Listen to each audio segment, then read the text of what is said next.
The performance of the Galaxy S23 Ultra was the main improvement that we noticed. Despite having a nearly similar appearance to its predecessor, the phone's performance was largely to blame for its popularity in sales.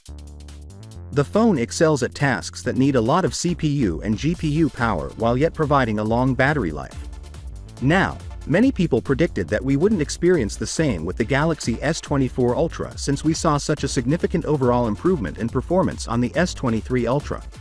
As we get our first look at the Galaxy S24 Ultra's raw power and efficiency, it becomes clear that this is far from the case. You see, the British business ARM has unveiled its newest CPU and GPU cores.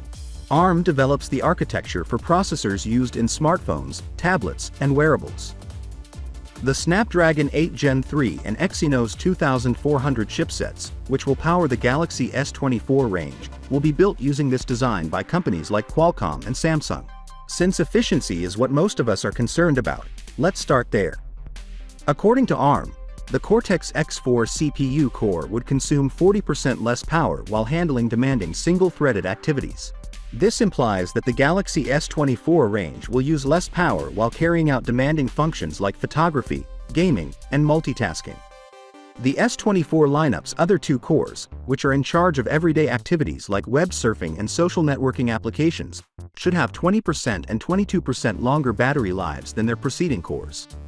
ARM says that multi-threaded workloads have improved in performance by 27%.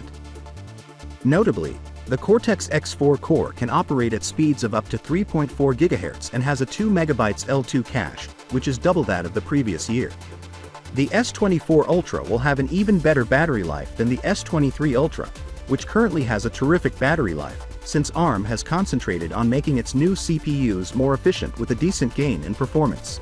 In truth, 40% more efficient with the Prime core is not a joke, therefore I should say much better. The Mali GPU cores from ARM have also been introduced, but as Qualcomm and Samsung won't be using them in their chipsets for the Galaxy S24 series, we won't speak about them. Finally, what are your thoughts about it? So with that being said, let me know your thought in the comment below, and if you are new here, please subscribe. Peace out.